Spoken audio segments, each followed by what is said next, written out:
a partir del versículo 17 del capítulo 2 hasta el capítulo 3, versículo 13. Y le habíamos puesto como título: Pablo expresa su gozo por la fe de los tesalonicenses, ¿no? Y estábamos viendo versículo 17 del capítulo 2 hasta el capítulo 3, verso 13, que es en realidad todo el capítulo 3, ¿no? Le habíamos puesto como título: Pablo expresa su gozo por la fe de los tesalonicenses. Así que acompáñenme al versículo 17 del capítulo 2 y vamos a comenzar allí dando lectura a lo que dice la palabra del Señor. Dice allí el apóstol Pablo: pero nosotros, hermanos, separados de vosotros por un poco de tiempo, de vista, pero no de corazón, tanto más procuramos con mucho deseo ver vuestro rostro. Por lo cual quisimos ir a vosotros, yo Pablo, ciertamente, una y otra vez, pero Satanás nos estorbó. Porque, ¿cuál es nuestra esperanza, o gozo, o corona, de que me gloríe? ¿No lo sois vosotros delante de nuestro Señor Jesucristo en su venida? Vosotros sois nuestra gloria y gozo. Por lo cual, no pudiendo soportarlo más, acordamos quedarnos solos en Atenas, y enviamos a Timoteo, nuestro hermano, servidor de Dios y colaborador nuestro en el Evangelio de Cristo, para confirmaros y exhortaros respecto a nuestra fe, a fin de que nadie se inquiete por estas tribulaciones, porque vosotros mismos sabéis que para eso estamos puestos. Porque también, estando con vosotros, os predecíamos que íbamos a pasar tribulaciones, como ha acontecido y sabéis. Por lo cual también yo, no pudiendo soportar más, envié para informarme de vuestra fe, no sea que os hubiera tentado el tentador y que nuestro trabajo resultase en vano.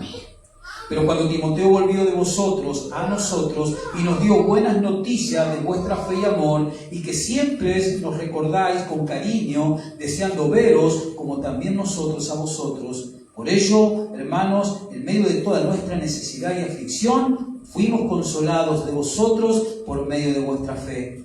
Porque ahora vivimos, si vosotros estáis firmes en el Señor. Por lo cual, ¿qué acción de gracias podemos dar a Dios por vosotros?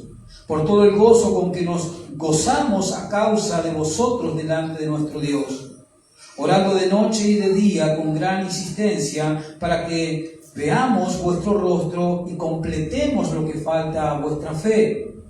Mas el mismo Dios y Padre nuestro y nuestro Señor Jesucristo dirija nuestros caminos a vosotros, y el Señor os haga crecer y abundar en amor unos para con otros y para con todos, como también lo hacemos nosotros por vosotros, para que seáis afirmados vuestros corazones irreprensibles en santidad delante de Dios nuestro Padre en la venida de nuestro Señor Jesucristo con todos sus santos. Amén. Así que esta porción de las Escrituras, vuelvo a reiterar, le hemos puesto como título: Pablo se goza por la fe de estos creyentes de la iglesia de Tesalónica. Ya habíamos visto el domingo anterior el versículo 17 hasta el capítulo 3 y versículo 2, ahí habíamos quedado. Así que vamos a dar lectura al versículo 3 y continuemos con esta exposición sobre este tema tan hermoso, ¿no?, de esta iglesia, que es una iglesia modelo. De todas las iglesias que el apóstol Pablo fundó, esta fue la única iglesia que no le trajo dolores de cabeza al apóstol Pablo. Así que leamos allí el versículo 3, donde dice el apóstol Pablo: a fin de que nadie se inquiete por estas tribulaciones, porque vosotros mismos sabéis, les recuerda Pablo, que para eso estamos puestos. A fin de que nadie, le dice Pablo, se inquiete. Acuérdense que Pablo, cuando llega a la ciudad de Tesalónica, predicando el Evangelio del Señor, su ministerio allí, ¿se acuerdan?, fue eficaz. Inmediatamente hubo muchas conversiones, pero también al mismo tiempo, ¿recuerdan qué pasó? Los judíos que no creyeron en el mensaje de Pablo, que no creyeron en el Evangelio de Jesucristo, empezaron a levantar persecución contra el apóstol Pablo y contra aquellos que habían creído cuando Pablo fundó la iglesia. lo cual Pablo tuvo que dejar la ciudad rápidamente. Se estima que él estuvo simplemente 6 meses en Tesalónica. Y él se tuvo que ir bruscamente, dejando la obra un poco como incompleta. A lo cual el apóstol Pablo se tiene que ir y esta iglesia quedó bajo la persecución. Por eso Pablo les recuerda aquí en el verso 3, él les dice, a fin de que nadie se inquiete por estas tribulaciones, precisamente porque estos creyentes, estos amados creyentes en Tesalónica, seguían estando bajo la persecución, bajo la hostilidad de aquellos que rechazaban el Evangelio. Pablo les recordó y los exhortó por medio de Timoteo a seguir firmes en la fe, como dice el verso 3, a fin de que nadie se inquiete por estas tribulaciones, porque vosotros mismos sabéis que para esto estamos puestos. Para que las tribulaciones no los hagan pensar mal, para que el momento de dificultad que ellos estaban atravesando no los lleve a ellos a pensar mal, por ejemplo, que las aflicciones que Pablo estaba soportando y que estaba sufriendo, ¿no? Que no era un desagrado de parte de Dios. Obviamente que no, porque pensar de esa manera ante la tribulación sería como darle lugar al diablo. Entonces Pablo dice claramente en el verso 3, a fin de que nadie se inquiete, no se inquieten por estas tribulaciones, y le recuerda, porque vosotros mismos sabéis que para esto estamos puestos. Vosotros mismos sabéis, Pablo les había comunicado que al abrazar la verdad, al abrazar el Evangelio de salvación, eso también equivale a ¿qué? A ser perseguidos, de alguna u otra manera. Por eso el apóstol Pablo le dice al final del versículo 3, porque vosotros mismos sabéis que para esto estamos puestos. Y Pablo sabía de qué hablaba. Dios había prometido a Pablo sufrimientos futuros cuando le encomendó la obra.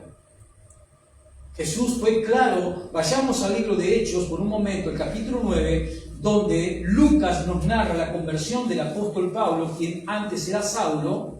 Hechos, capítulo 9, y vamos a ver claramente allí, más precisamente en el versículo 16, capítulo 9, verso 1 al verso 19, tenemos de qué manera fue como Saulo es llevado a la fe en esa conversión que tiene cuando el Señor Jesucristo se le manifiesta, cuando él iba camino a Damasco con cartas, con autoridad de parte de los fariseos para detener a creyentes en Jesús que había en Damasco. Camino allí iba Pablo y el Señor Jesucristo se le manifiesta y ahí se produce la conversión de Pablo, quien luego fue el apóstol Pablo.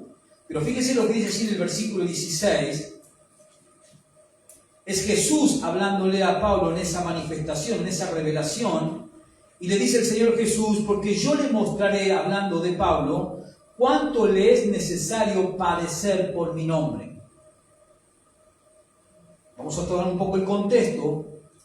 Vamos a leer el versículo 11. Dice, y el Señor le dijo, levántate y ve a la calle que se llama derecha y busca en casa de Judas a uno llamado Saulo de Tarso. Porque aquí que él ora y ha visto en visión a un varón llamado Ananías que entra y le pone las manos encima para que recobre la vista.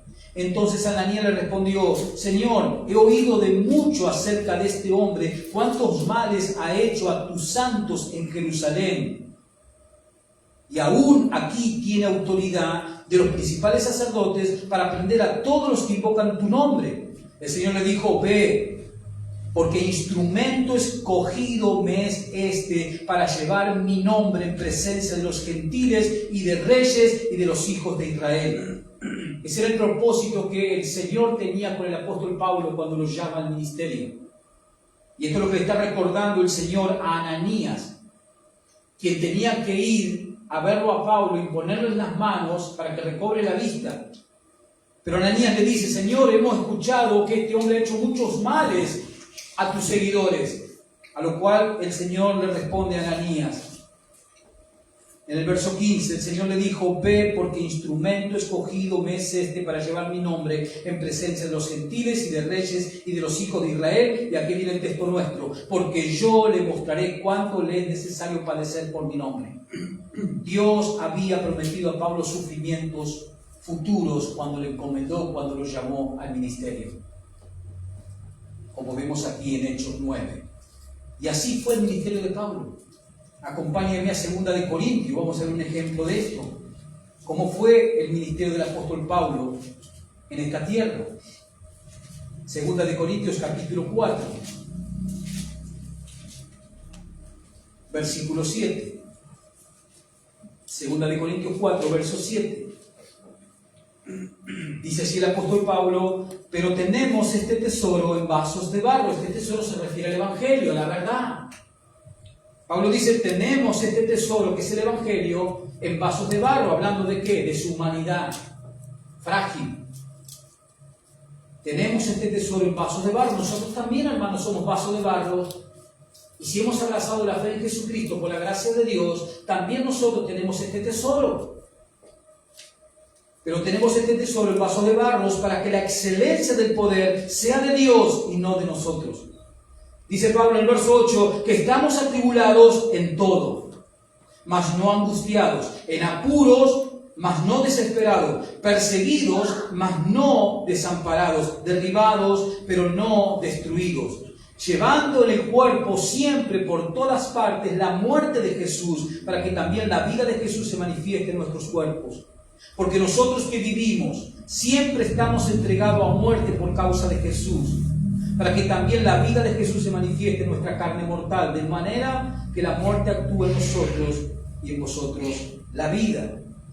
También en el capítulo 11 de este mismo libro de 2 de Corintios, versos 23 al 17, Pablo narra y relata todas las tribulaciones que él ha padecido por llevar el mensaje del Evangelio. Entonces Pablo sabía lo que estaba diciendo cuando le dice a los tesalonicenses, volvamos allí: vosotros sabéis que para esto estamos puestos.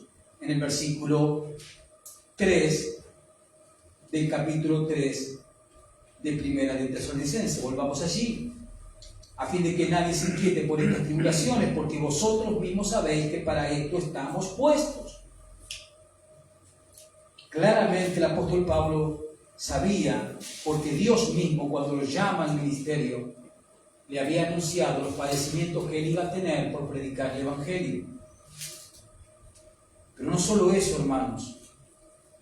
Cuando nosotros vamos, por ejemplo, a 2 de Timoteo capítulo 3, versículo 12, no lo busque, yo se lo voy a leer.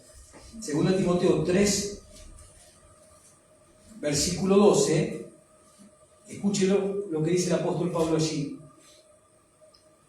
Mas los malos hombres y los engañadores irán de mal en peor, engañando y siendo engañados. Versículo 12. Y también todos los que quieren vivir piadosamente en Cristo Jesús padecerán persecución.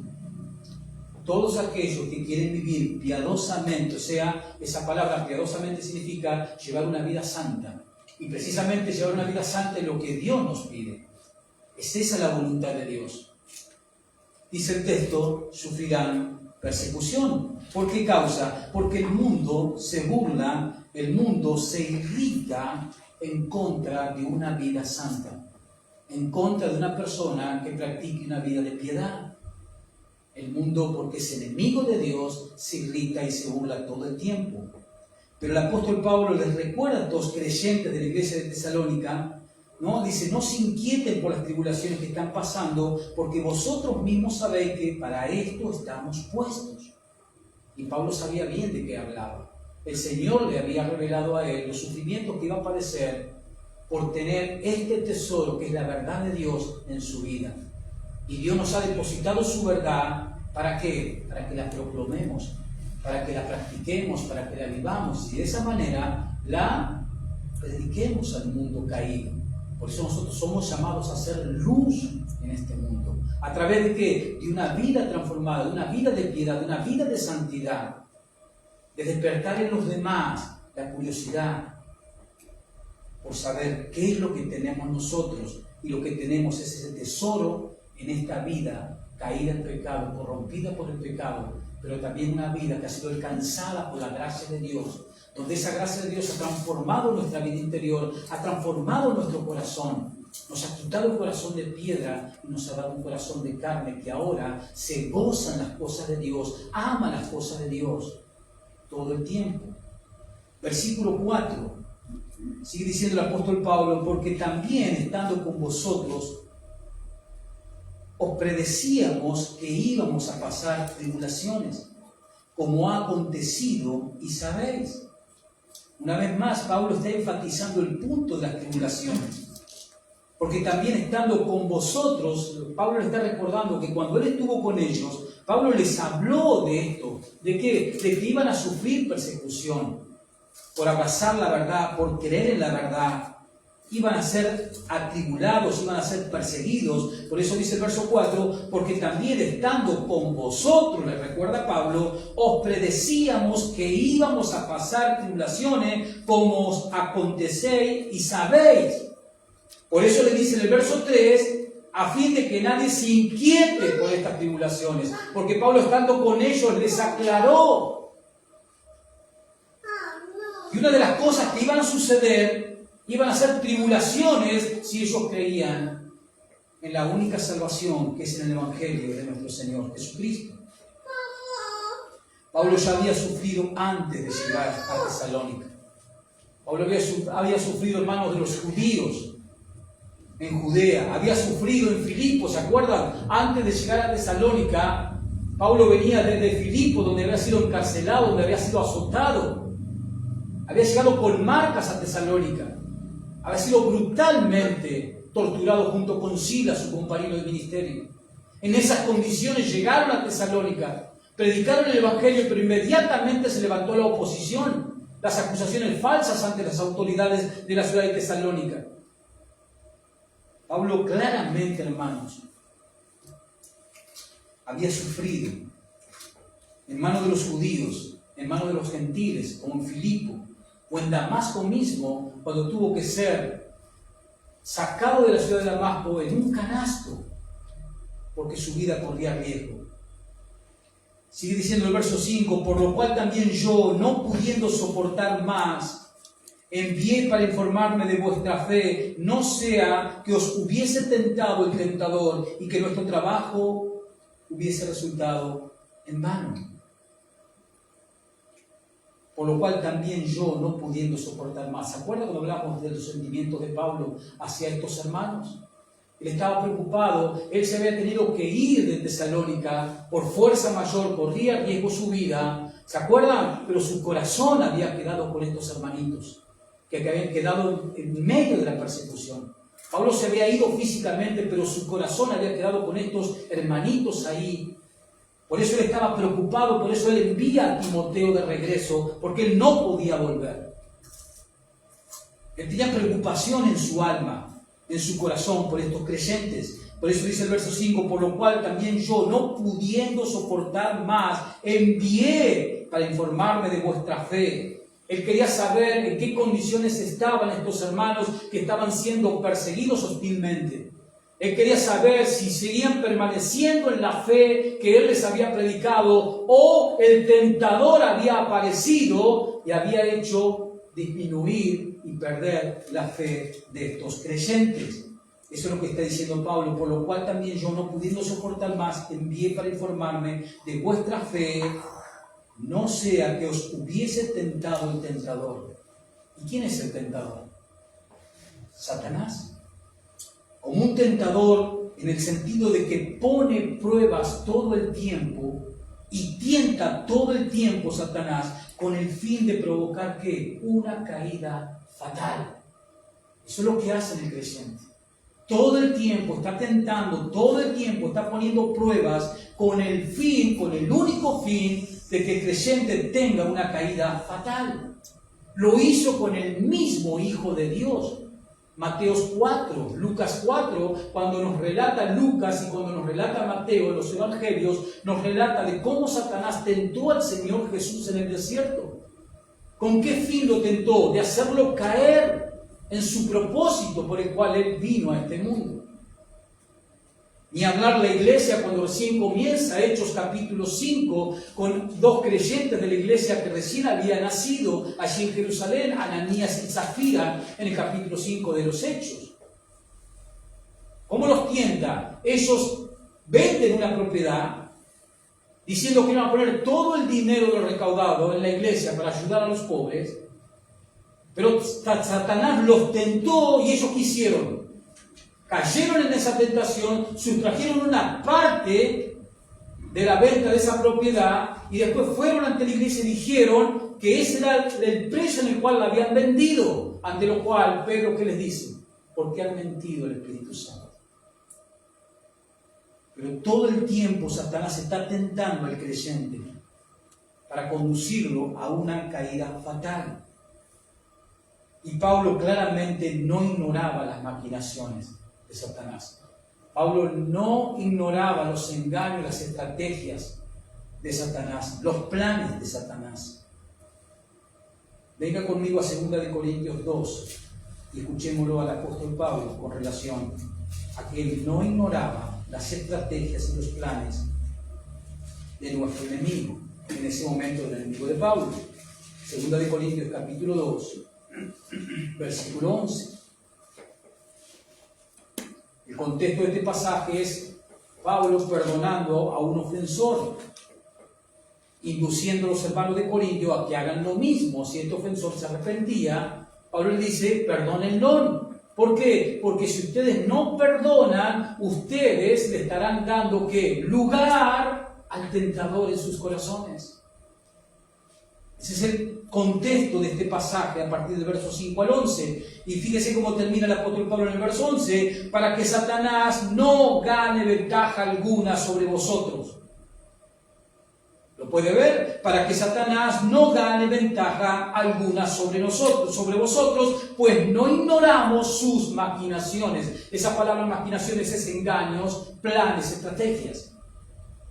O sea, Pablo le está diciendo, perdonen, porque si ustedes no perdonen, le van a estar abriendo una puerta en sus corazones al tentador, para que el tentador llene de rencor y de resentimiento sus corazones hacia esa persona que ya se ha arrepentido.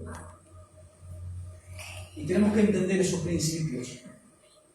Y Pablo no ignoraba, por eso le está enseñando a los creyentes de la iglesia de Corinto, le está enseñando, no guarden rencor, no guarden resentimiento, porque le estarán dando una oportunidad al engañador para que lleve adelante alguna de sus estrategias con sus vidas. Pablo no ignoraba las acechanzas, los engaños, los planes de Satanás. Y obviamente, al no ignorarlos Pablo no era vulnerable a sus métodos. Por eso Pablo estaba preocupado. ¿Por qué? Porque los creyentes de Tesalónicas estaban bajo persecución. Y Pablo estaba preocupado, no sé cosa, que el tentador haya aparecido y haga caer fatalmente a estos hermanitos que hacía poco tiempo que habían abrazado la fe en Jesucristo. Por eso estaba preocupado. Volvemos a 1 de Tesalonicenses, capítulo 3, verso 5. Por lo cual también yo, no pudiendo soportar más, envié para informarme de vuestra fe. Envié para informarme, quiero saber, estoy preocupado de la fe de esos hermanitos que quedaron en Tesalónica. ¿Y por qué estaba preocupado por la fe? A ver si estaban firmes en la fe, Pablo. ¿Por qué? Porque Pablo sabía, Pablo no ignoraba las maquinaciones de este ser siniestro y homicida que es Satanás. Por eso lo dice explícitamente al final del verso 5. No sea que os hubiese tentado el tentador y que vuestro trabajo resultase en vano, dice el apóstol Pablo. Ni que hablar lo que Pablo le escribe a los creyentes de la iglesia de Éfeso en el capítulo 6, cuando habla el apóstol Pablo de ¿qué? De la armadura que se tiene que poner el creyente, a partir del verso 10 en adelante. Pablo explica que el creyente debe ponerse una armadura, tomando como ejemplo una armadura y una vestimenta de un soldado romano de esa época. Ahora, para simplificar, ¿qué significa lo que Pablo explica en Efesios capítulo 6 en cuanto a la armadura que tiene que ponerse el creyente? Cuando habla del casco de la salvación, de la espada del Espíritu, el calzado, ¿qué está diciendo el apóstol Pablo en todo ese pasaje de Efesios 6 a partir del verso 10? ¿Cuál es la armadura del creyente? ¿Cómo hago para ponerme la armadura? En pocas palabras, hermanos, la armadura que nos tenemos que poner es creer y obedecer el Evangelio. Si tú crees y obedeces el Evangelio todo el tiempo en tu vida, tú tendrás la armadura de pie a cabeza colocada. Porque en pocas palabras, eso es lo que significa, lo que explica Pablo en Efesios 6, del 10 en adelante, sobre la armadura del creyente. Es creer y obedecer el Evangelio de salvación. Mientras tú hayas creído y tú estés obedeciendo todo el tiempo el Evangelio de Cristo, tú estarás con la armadura puesta todo el tiempo contra las acechanzas de Satanás. Y obviamente Pablo conocía al tentador, por eso él estaba preocupado, como lo podemos ver en el verso 5. No sé, cosa que haya aparecido el tentador y que vuestro trabajo, dice Pablo, hubiese resultado en vano. Entonces, el creer y el obedecer el Evangelio es tener la armadura colocada, completa, que Pablo describe en el libro de Efesios. Y eso es lo que tenemos que hacer, todos los creyentes. Tener la armadura que Dios nos ha provisto, colocada todo el tiempo. Y la armadura colocada en nuestras vidas todo el tiempo es creer y obedecer el Evangelio de Dios. ¿Para qué? Para no ser vulnerables, para no ser engañados por Satanás, quien nos quiere llevar e insinuar a que pequemos por medio de las pruebas y las tentaciones que Él nos coloca. Dice el versículo 6, pero cuando Timoteo volvió de vosotros a nosotros y nos dio buenas noticias de vuestra fe y amor, y que siempre os recordáis con cariño, desearos vernos como también nosotros a vosotros. ¿Qué sucedió cuando llegó Timoteo de nuevo y le trae el reporte a Pablo? ¿Le dio qué? Buenas noticias, dice el verso 6. ¿Le dio buenas noticias con referencia a qué? Con referencia a que andaban en la fe y en el amor. A pesar de las tribulaciones, a pesar de las tretas, de los engaños de Satanás, estos hermanos que estaban firmes en la fe. Estos hermanos estaban con la armadura de Dios colocada. Estaban firmes y estaban en obediencia al Evangelio que habían creído. Habían creído en el Evangelio y estaban viviendo el Evangelio. Por eso tenían la armadura colocada. Por eso el tentador no pudo destruir la obra que el apóstol Pablo había sembrado poco tiempo antes, cuando llegó a esa ciudad predicándoles el Evangelio.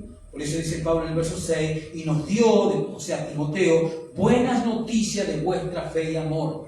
Timoteo regresó con la noticia de que los tesalonicenses estaban firmes.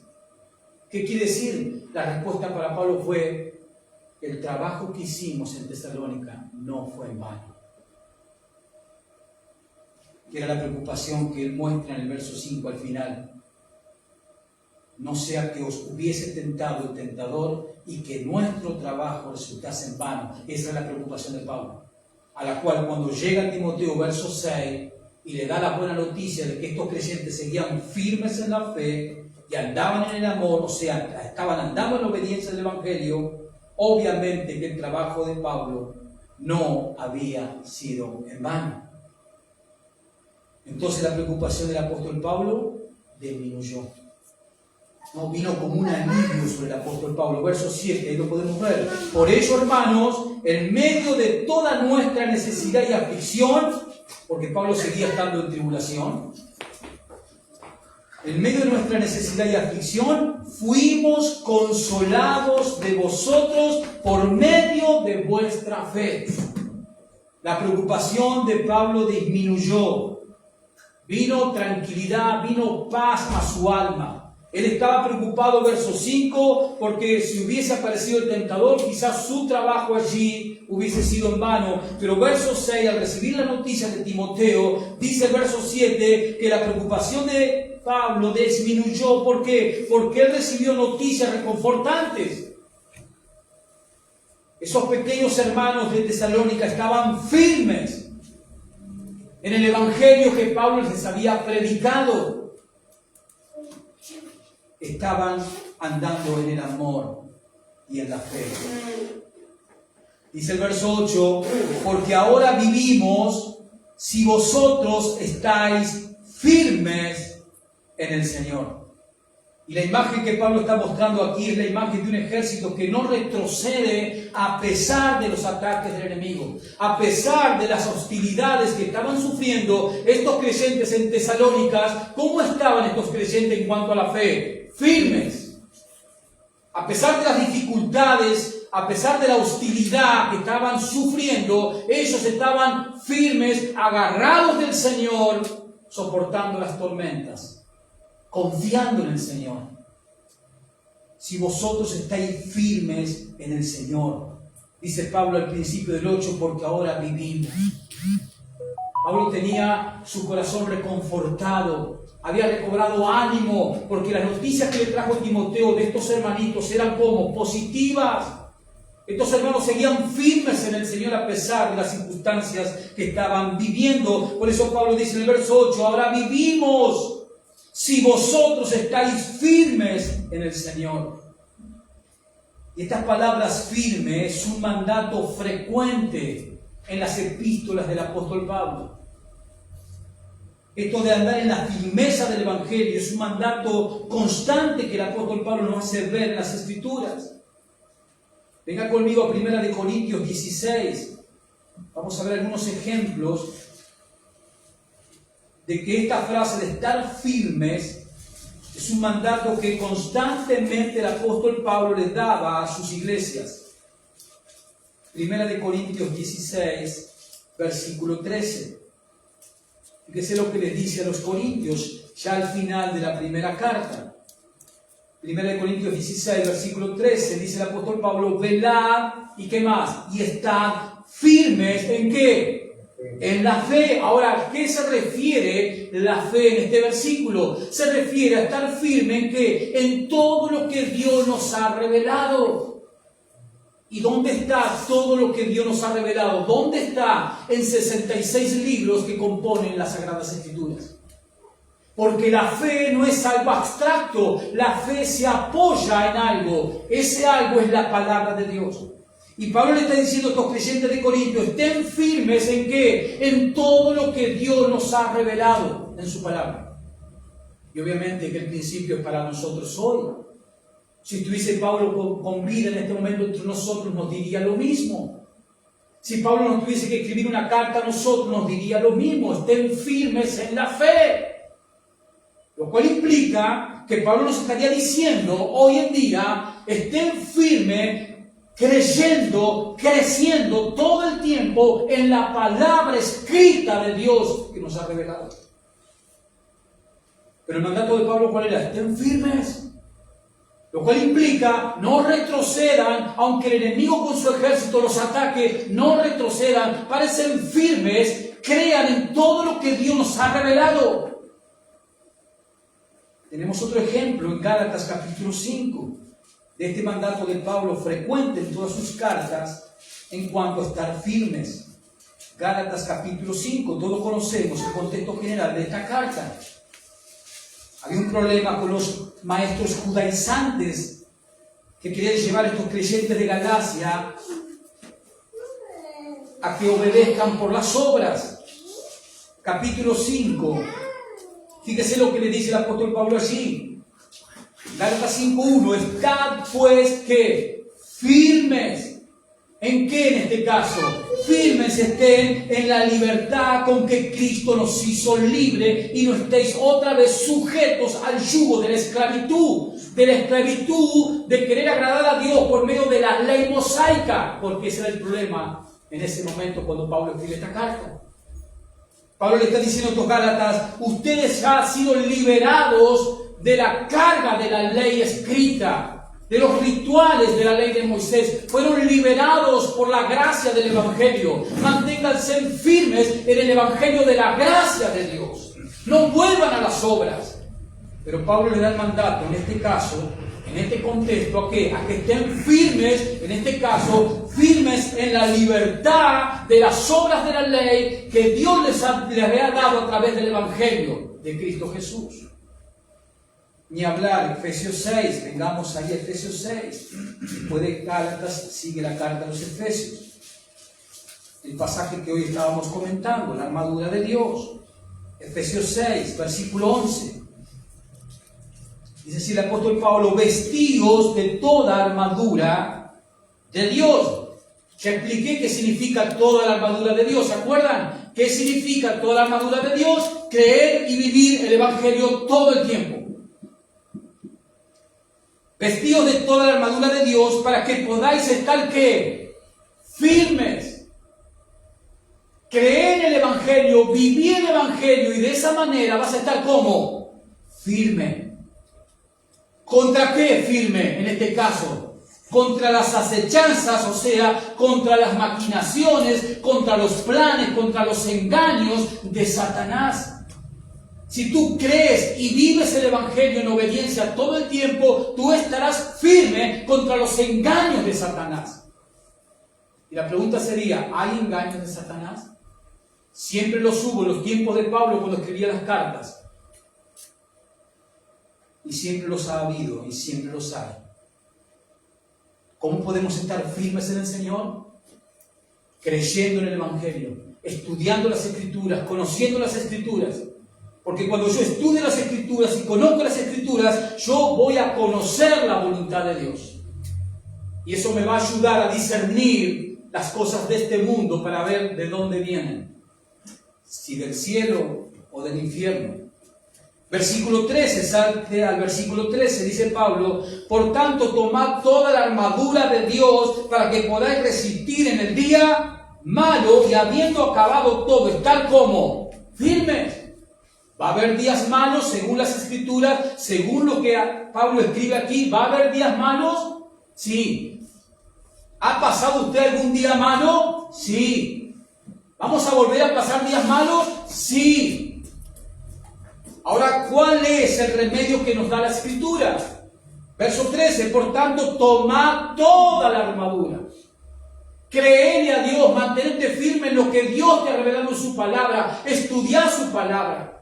Amar su palabra, poner por obra su palabra, y podrás estar firme al final de ese mal día o mal semana.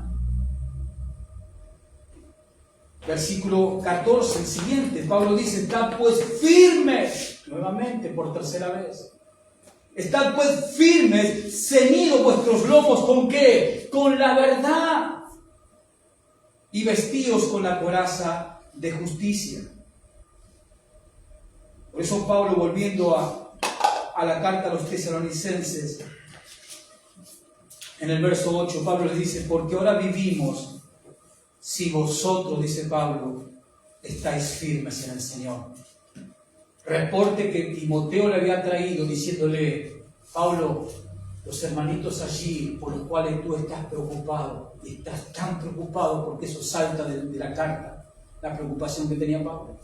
Y la preocupación de Pablo, ¿cuál era? Que el tentador no hubiese aparecido y haya llevado su obra al tacho de la basura. Pero apareció Timoteo y dice: Pablo, quédate tranquilo.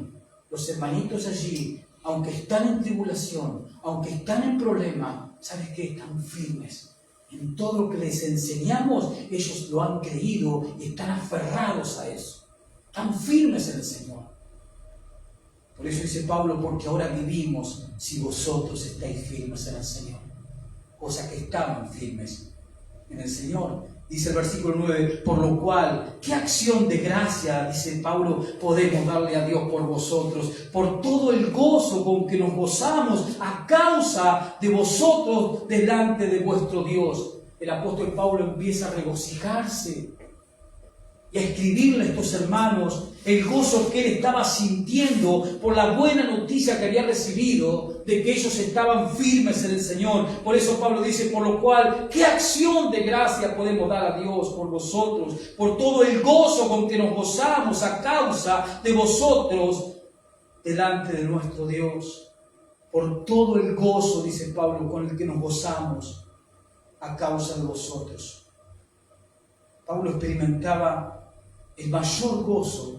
¿Cuándo? Cuando él sabía que sus hijos, aquellas personas a las cuales él les había predicado el Evangelio de Cristo, cuando esas personas estaban firmes en la fe. Y no solo firmes, sino que crecían y andaban en ese evangelio que él les había predicado. Eso producía el apóstol Pablo gozo, satisfacción como ninguna otra cosa de este mundo. Y esa es verdad, hermanos. Aquellos que le hemos predicado a muchas personas y cuando hemos visto que crecen en el Señor, que se mantienen firmes en el Señor, ¿qué le pasa a nuestra alma? ¿Qué le pasa a nuestro corazón? Se siente gozoso. Bueno, eso es lo que Pablo sentía. Cuando Timoteo le trajo las noticias de que esos hermanitos en Tesalónica estaban firmes a pesar de todo. Su corazón estaba lleno de gozo, de satisfacción al saber que crecían y andaban en la fe. Y esto siempre lo llevó a Pablo a adorarlo a Dios con acción de gracia, como vemos en ese versículo 9, cuando él dice: ¿qué acción de gracia podemos dar a Dios por vosotros, por todo el gozo con que nos gozamos a causa de vosotros delante de nuestro Dios? Y en el verso 10 dice Pablo: orando de noche y de día con gran insistencia. Pablo oraba y daba gracias a Dios de noche y de día, como así trabajaba, como decía en el versículo 9 del capítulo 2. ¿Qué hacía el apóstol Pablo? Capítulo 9, versículo 9 del capítulo 2. Mírenlo allí. Porque os acordáis, hermanos, de nuestro trabajo y fatiga, como trabajando de noche y de día para no ser gravosos a ninguno de vosotros, os predicábamos el evangelio de Dios. ¿Qué hacía Pablo? Trabajaba para sostenerse. Pablo no venía y vivía a los cristianos como hacen los falsos maestros, que toman las cosas de Dios como un medio para alcanzar un fin. ¿Y cuál es el fin del falso maestro? Esquilar a las ovejas, explotar a las personas. Pablo no era un falso maestro. Pablo llegó a Tesalónica y él trabajaba con sus propias manos para no ser una carga a estos hermanos, para que lo tengan que mantener. Él trabajaba día y noche con sus propias manos y le quedaba tiempo. ¿Para qué? Para enseñarles el evangelio a las personas. Eso es lo que hacía Pablo. Pero de la misma manera, dice el verso 10, que Pablo oraba de noche y de día y lo hacía con insistencia, dice el verso 10. Dice, orando de noche y de día con gran insistencia para que veamos vuestro rostro. Dice el apóstol Pablo en el verso 10. Él oraba día y noche, como dice el verso 10, y lo hacía con ferverencia, lo hacía con insistencia. ¿Con qué fin? Con dos propósitos, como dice el verso 10. El primero, ¿cuál era? Volver a verlos. ¿Se acuerdan que él no podía regresar? ¿Se acuerdan? Porque había una fianza que Jasón había comprometido, que si Pablo volvía, él perdería ese juramento y esa fianza. Y eso es lo que Satanás tomó para estorbarlo a Pablo, a que él no pueda volver. Pero él, ¿qué hacía? Él oraba a Dios. ¿Con qué fin? Con el fin de que Dios le dé la posibilidad de que él pudiese volver y de esa manera estar con esos creyentes que él amaba, que eran sus hijos en la fe, porque ellos habían llegado a creer en Cristo por medio de la predicación y el ministerio que el apóstol Pablo había llevado a Tesalónica. Orando de noche y de día con gran insistencia para que veamos vuestro rostro. Este es el primer propósito, volver a verlos. Y el segundo propósito, terminar de edificarlos. Al final del verso 10. Y completemos, dice Pablo, lo que falta de vuestra fe. El segundo propósito, por el cual él oraba de noche y de día. En primer lugar, volver a encontrarse con ellos, volver a verlos porque los amaba. Y en segundo lugar, terminar de edificarlos.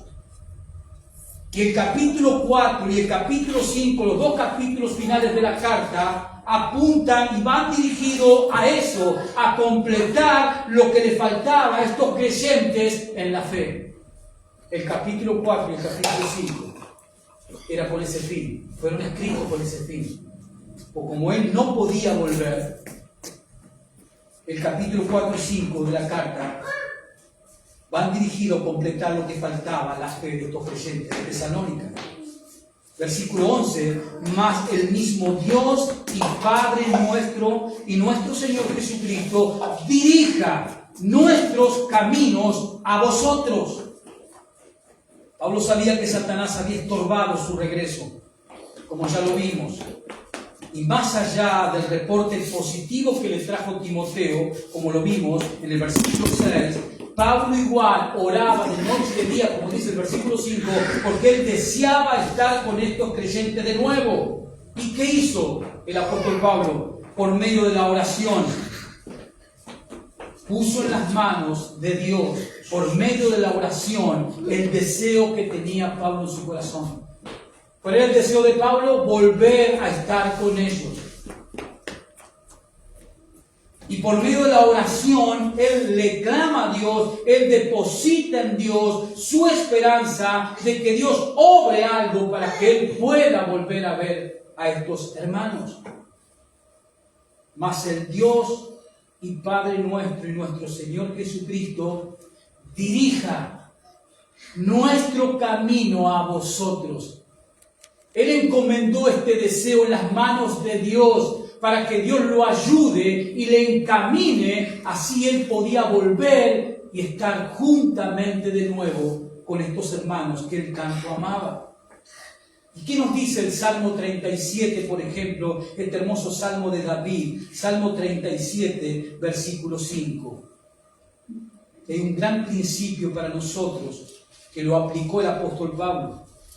Salmo 37, versículo 5. Mire lo que dice así David.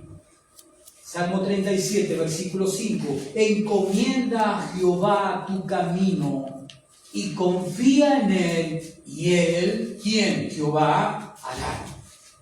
¿Qué estaba haciendo Pablo? Con ese deseo en su corazón de poder volver a Tesalónica y encontrarse con sus hermanos allí, con la pequeña iglesia que él había fundado allí. ¿Qué hizo Pablo según el versículo 11? Oró al Señor y encomendó su deseo al Señor, confiando en el Señor, de que el Señor podía dirigir su camino de regreso a Tesalónica a estar con sus hermanos. Este es un gran principio para nosotros. ¿En qué sentido? En el sentido de que tenemos que encomendar en el Señor nuestros deseos. Como dice el salmista, encomienda a Jehová tu camino. Encomienda a Dios tu camino. Confía en Él, el segundo paso, y espera en Él. Porque dice el Salmo, y Él hará. Y Él hará. Sigamos con la carta a los Tesalonicenses, verso 12 del capítulo 3. Versículo 12. Y el Señor, dice Pablo, os haga crecer. Acuérdense que en el verso 10 el Señor empieza a orar. Pablo empieza a orar. De noche y de día oraba fervientemente. ¿Oraba para qué? Para que él pudiese volver a ver a los tesalonicenses. Oraba también ¿por qué? Verso 12. Y el Señor os haga crecer y abundar en amor. También oraba por eso el apóstol Pablo, para que haga crecer a estos creyentes, a esta iglesia, la haga crecer y la haga abundar en amor, uno para con otros y para con todos, como también lo hacéis por nosotros, para con vosotros. En amor, dice Pablo, él oraba para que estos creyentes anden en amor unos para con otros dentro de la iglesia, amor fraternal. Él oraba para que haya amor fraternal entre los creyentes. Y es claro, hermanos, en todo el Nuevo Testamento que el amor abarca y define las relaciones mutuas de unos con otros. La base, la esencia de una iglesia en su congregación debe ser basada en el amor, las relaciones. Porque si nos amamos unos a otros, no va a haber desagradecimientos, no va a haber egoísmo, no va a haber soberbia, no va a haber ingratitud. Constantemente el Nuevo Testamento nos insta a los miembros de la iglesia a que la base de nuestras relaciones sea el amor ágape. El amor sacrificial significa ágape, donde yo tengo que buscar el bienestar de mi hermano siempre. Y mi hermano lo mismo para conmigo. Y de esa manera no le vamos a dar lugar a no ser ingratos, a no ser egoístas, a no ser vanagloriosos,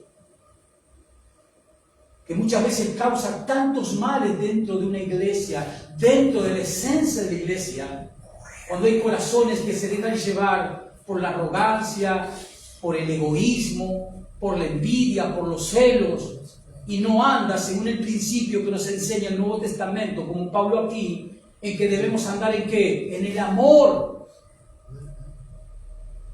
Lo cual implica eso, luchar por el bienestar de mi hermano todo el tiempo. En amor, dice el verso 12, unos para con otros. Y es claro en todo el Nuevo Testamento que el amor abarca y el amor define las relaciones mutuas que debemos tener los miembros de una iglesia de Cristo. Esa es la esencia, es la base. Pero también dice para con otros, el versículo 12. Y el Señor os haga crecer y abundar, ¿en qué? En amor. Uno para con otros y para con quién? Para con todos. Y ahí incluye a quién? A los incrédulos. Primero los creyentes, uno para con otros. Pero también dice Pablo, para con todos, como también lo hacemos nosotros para con vosotros. Para con otros.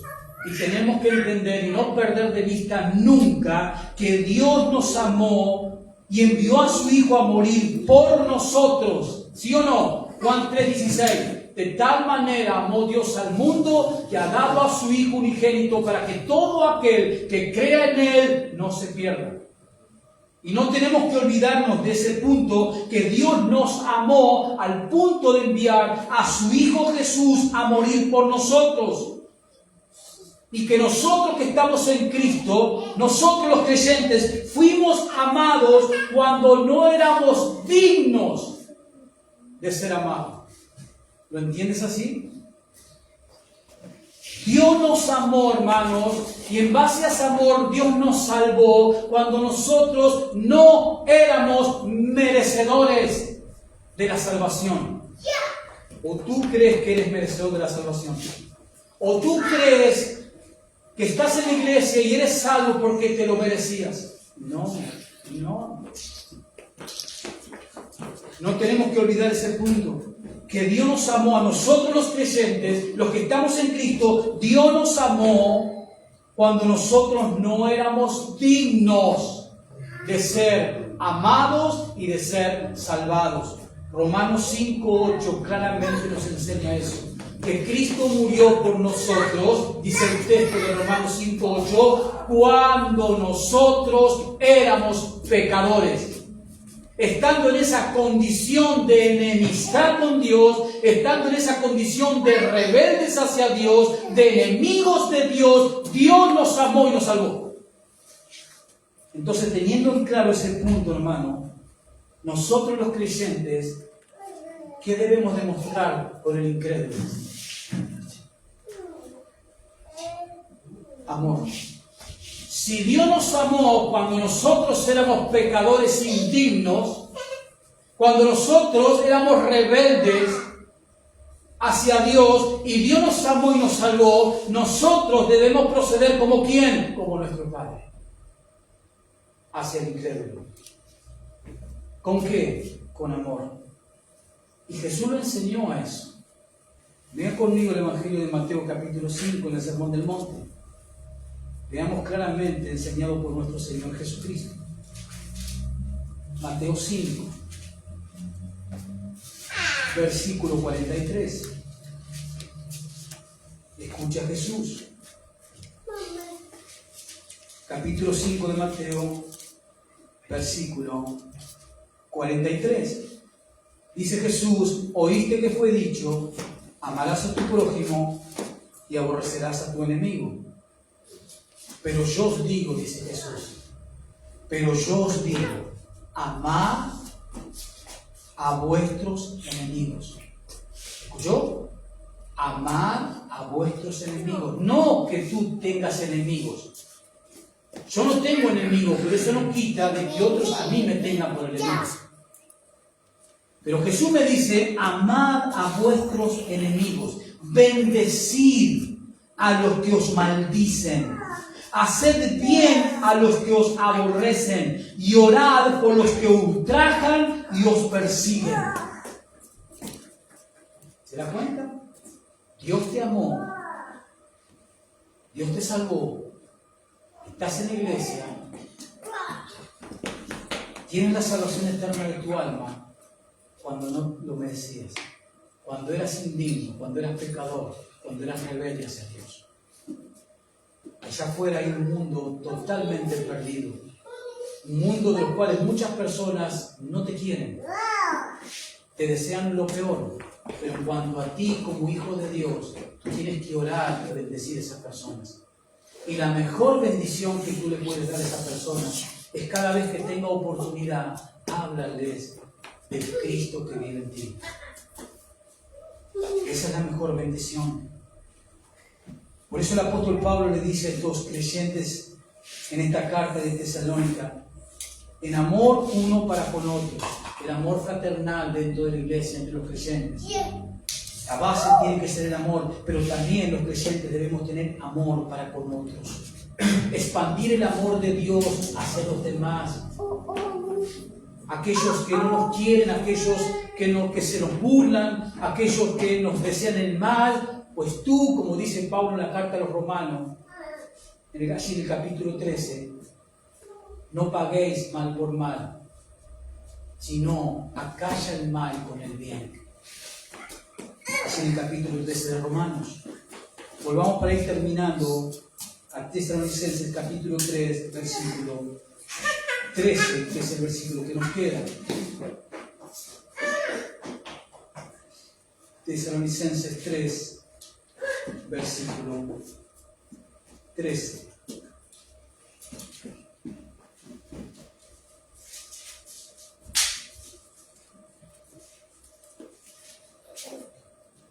Verso 12, y el Señor os haga crecer y abundar en amor. Amén. Que el Señor nos haga crecer también a nosotros ¿en qué? En amor. Uno para con los otros. ¿Sí? Ese amor fraternal que tenemos que tener. Y para con todos. Eso es tener amor por aquellos que están perdidos todavía en sus delitos y pecados. Como también lo hacemos nosotros para con vosotros, dice Pablo, verso 13, para que sean afirmados vuestros corazones irreprensibles en santidad delante de Dios nuestro Padre en la venida de nuestro Señor Jesucristo. Irreprensibles, dice Pablo en el verso 13, en santidad. Pablo está orando, acuérdense del verso 10, él comienza a orar día y noche con insistencia por todas estas cosas, y era clara que él está orando para que sean irreprensibles en santidad. O sea, Pablo ora para que estos creyentes de Tesalónica se conduzcan con una vida como de piedad, con una vida de santidad.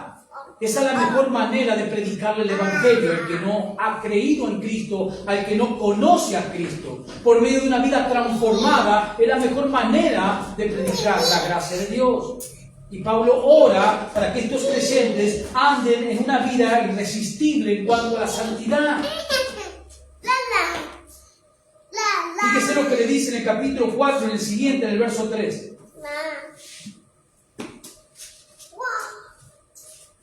Capítulo 4, verso 3. Pues la voluntad de Dios, les dice a estos tesalonicenses, es vuestra santificación. ¿Cuál es la voluntad de Dios para tu vida? ¿Cuál es la voluntad de Dios para mi vida? Tu vida. La santificación. ¿Qué significa esa palabra? Vivir apartado del pecado. Santificación es vivir apartado de toda obra pecaminosa, de pensamientos, de palabras y de acciones. ¿Cómo vive el mundo? Precisamente con una vida de piedad, en pensamientos, palabras y acciones. Su vocabulario es como grosero, así habla el mundano, el incrédulo. Sus acciones son groseras, pecaminosas. Sus pensamientos son groseros, pecaminosos. Por eso son sus actitudes después. pero no así el Hijo de Dios. Eso es lo que Pablo le está diciendo, que él está orando para que ellos lleven una vida de santidad, una vida de piedad, de pureza, como hijos de Dios. Y termina diciendo así, para que sean afirmados vuestros corazones irreprensibles en santidad delante de Dios nuestro Padre. Delante de Dios nuestro Padre, hermanos, todo lo que pensamos, todo lo que decimos, todo lo que hacemos es hecho todo el tiempo delante de ¿quién? De Dios. Todo lo que hacemos, todo lo que decimos, todo lo que pensamos es hecho delante de Dios. Vengo un poquito para adelante en Hebreos 4. Fíjese el autor de esta epístola lo que dice, Hebreos 4, versículo 13. Hebreos 4, verso 13.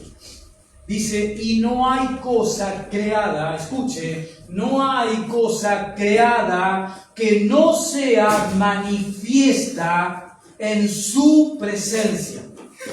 No hay cosa creada que no sea manifiesta en su presencia. Antes bien, todas las cosas están desnudas y abiertas a los ojos de aquel a quien tenemos que dar cuenta.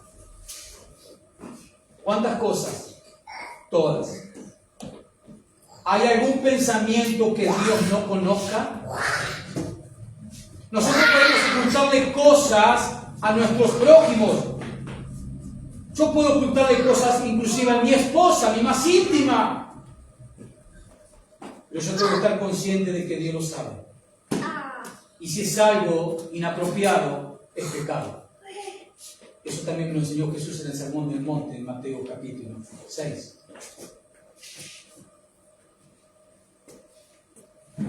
Por eso Pablo le dice a los tesalonicenses, en la parte B del verso 13, para que sean afirmados vuestros corazones irreprensibles en santidad delante de Dios. Todo lo que pensamos, hermanos, todo lo que decimos y todo lo que hacemos es hecho delante de la presencia de Dios. Y termina diciendo el verso 13, en santidad delante de Dios nuestro Padre, en la venida de nuestro Señor Jesucristo, con todos sus santos.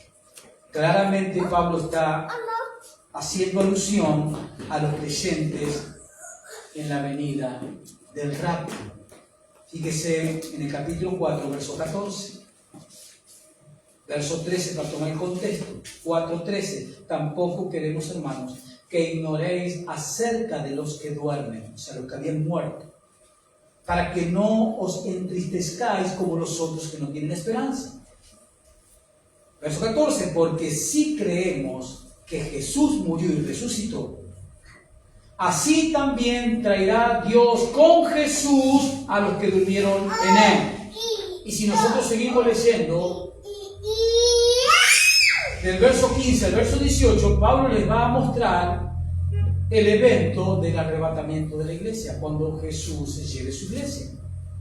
Y en ese contexto, el apóstol Pablo en el verso 14 le está diciendo que cuando Cristo venga a recoger su iglesia, a llevar su iglesia de esta tierra, ¿con quién va a venir? Verso 14, porque si creemos que Jesús murió y resucitó, así también traerá Dios con Jesús a los que durmieron en Él.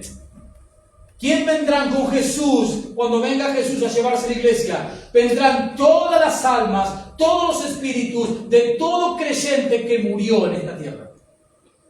Porque el creyente que muere, ¿a dónde va inmediatamente? A la presencia del Señor.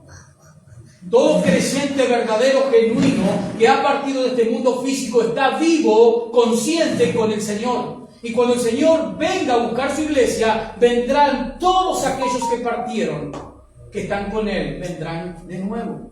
¿A tomar qué? Posición de sus cuerpos, que serán levantados de la tumba y glorificados. Entonces, en el verso 13, cuando Pablo dice, para que sean afirmados vuestros corazones irreprensibles en santidad delante de Dios, nuestro Padre, ¿cuándo, Pablo? En la venida de nuestro Señor Jesucristo, el rapto. Y en el rapto, ¿quién vendrá? Jesús. ¿Con quién? Con todos sus santos. ¿Quiénes son los santos? Los creyentes que ya han partido. Ahora, ¿cómo aplicamos muchas cosas desde que Pablo le escribió a estos hermanos de Tesalónica? Por ejemplo, no desmayemos cuando nos encontremos en tribulaciones. ¿Por qué? Porque las Escrituras claramente nos enseñan que vamos a pasar por tribulaciones. Vamos a pasar por momentos de problema. Acompáñenme por último a Romanos capítulo 8. No desmayemos, hermanos, como no desmayaron estos creyentes de Tesalónica. No desmayemos en las tribulaciones. Escuche el apóstol Pablo en Romanos 8, 18. Su corazón se va a alentar. Romanos 8, verso 18. Dice así el apóstol Pablo: pues tengo por cierto que las aflicciones del tiempo presente. Y Pablo sabía, cuando se hablaba de aflicciones, Pablo sabía lo que significa ser afligido. Naufragios, azotes, pedradas, desprecios, burlas, lo que a usted se le venga a la mente, Pablo lo padeció. Por amor a Cristo, por predicar a Cristo. Y Pablo dice aquí: pues tengo por cierto que las aflicciones del tiempo presente, escuchen, no son comparables con la gloria venidera que en nosotros ha de manifestarse. No importa lo que tengas que atravesar aquí, no se compara, no hay marco de comparación con lo que vas a recibir, con la gloria que Dios tiene preparada para ti. Y eso obviamente produce esperanza en nosotros. Por eso, hermanos, no desmayemos. No colguemos los botines cuando nos encontremos en los momentos de desesperación, de preocupación, de incertidumbre. No nos desesperemos. Hagamos como los tesalonicenses, que ellos se aferraron a la fe, se aferraron a lo que Pablo les había enseñado en cuanto al Señor Jesucristo. Y como los tesalonicenses, afirmémonos en la fe, afirmémonos en la palabra de Dios, en lo que Dios nos ha revelado. Estudiemos esta palabra, que esta palabra penetre en nuestras mentes, nuestros corazones, que se haga carne y sangre de nuestros cuerpos. Como dijo Charles Spurgeon: córtame donde quiera y sangraré la Biblia. Pero también estemos atentos. Como Pablo estuvo atento. ¿A qué? A las acechanzas, a los engaños de Satanás. ¿Y cómo podemos estar atentos a las acechanzas, a los planes maléficos de Satanás? ¿Cómo podemos hacerlo? Mediante el conocimiento ¿de qué? De la palabra de Dios. Si yo conozco la palabra de Dios, voy a tener la herramienta principal para saber discernir de dónde viene lo que estoy atravesando. Estemos atentos a los engaños de Satanás y podremos estarlo por medio del conocimiento de la palabra. ¿Para qué? Para que podamos discernir, para que podamos examinar todo tipo de situación que me toca vivir. Y obviamente que nuestra comunión como iglesia, como hermanos, que nuestra comunión, hermanos, se base en el amor. Todos sabemos que la iglesia está compuesta ¿por qué? Por pecadores. ¿Qué somos? ¿Qué somos? Pecadores imperfectos, salvados, limpiados por la gracia de Dios. Pero aún así, mientras estemos en este cuerpo caído, seguiremos siendo pecadores. Entonces, con más razón, para que la iglesia tenga una salud espiritual adecuada, sana, debemos poner como pilar fundamental en nuestras relaciones el amor. ¿Y qué dice Pablo en Corintios 13 sobre el amor? ¿Cuál es la definición que Dios nos da sobre el verdadero amor? El amor todo lo cree, todo lo soporta y todo lo sufre. Y eso es lo que yo tengo que hacer, la actitud que tengo que tener con mis hermanos. soportarlos, aguantarlos. Y si es necesario sufrir hasta que Él crezca, hasta que Él madure. Es otra aplicación que podemos sacar para nosotros. Que nuestra comunión sea basada en el amor de unos con los otros. Todo el tiempo así debemos edificar la iglesia local, en base al amor, en base al respeto. Todo el tiempo. Y procuremos, como Pablo les pidió en este mandato a los tesalonicenses, procuremos llevar adelante una vida santa todo el tiempo. Una vida de piedad todo el tiempo, en pensamientos, en palabras y en acciones. Porque esa es la vida que a Dios le agrada, como le dijo a los tesalonicenses en el capítulo 4, en el verso 3. Pues la voluntad de Dios es vuestra santificación. Esa es la voluntad de Dios. Que vivamos una vida pura, una vida que a Él le agrada. Y si vivimos una vida en obediencia a Él, nuestra vida será una vida de bendición. No solamente para nosotros, sino para aquellos que conviven con nosotros y con aquellos que se acercan a nosotros. Todo el radio de influencia en el cual nos movemos va a ser bendecido si nosotros tenemos una vida de obediencia a Dios, lo cual significa una vida de santidad. Pero Pablo expresó gozo en estos versículos. Capítulo 2, verso 17 hasta el capítulo 3, verso 13, Pablo nos mostró en todos estos versículos que le escribe a estos creyentes de Tesalónica. Pablo expresa gozo y expresa fe por estos tesalonicenses. Yo vivo, dice Pablo, si vosotros estáis firmes en la fe. Y qué verdad, hermanos. Qué verdad es ver, hermanos, cuando nosotros vemos a otros que están creciendo, que están firmes en el Evangelio. Qué gozo produce el corazón, hermano. Cómo nos edifica, cómo nos alienta el ver cómo los demás van creciendo en el Señor y van madurando en las cosas de Dios. No hay otro camino, hermano. No hay otro lugar. Es Cristo y solamente Cristo. Amén. Póngase de pie y vamos a orar para darle gracias al Señor. Amado Señor, te damos en verdad muchísimas gracias por tu palabra, por estar expuesto a tu palabra una vez más, un domingo más, Señor, de poder estar oyendo la palabra inerrante, toda suficiente, autoritativa del Dios eterno. Gracias te damos, Señor, por las aplicaciones que podemos tomar y sacar para nuestras vidas personales, pero también como iglesia, como congregación, a través de esta carta que Pablo le escribió a estos creyentes que él amaba tanto, por los cuales se preocupó tanto, porque cuando amamos nos preocupamos. Es otra enseñanza que nos da el apóstol Pablo a través de esta carta. Él amaba a estos creyentes de Tesalónica, de los cuales fue separado hostilmente. Pero Él los amaba, y porque los amaba, Él estaba preocupado. Y porque estaba preocupado, Él les escribió no una, sino 2 cartas. Que aprendamos de este corazón del apóstol Pablo a preocuparnos por nuestros hermanos.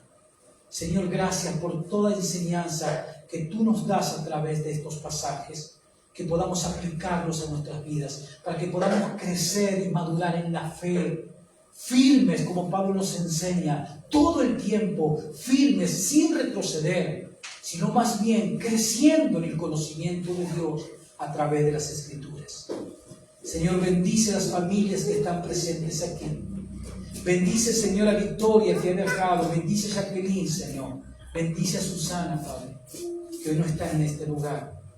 Que tu bendición los alcance, Padre, los fortalezca y los anime, para que el domingo vuelvan a estar en la iglesia, en comunión con los santos. Señor, ayuda a cada familia que está aquí presente.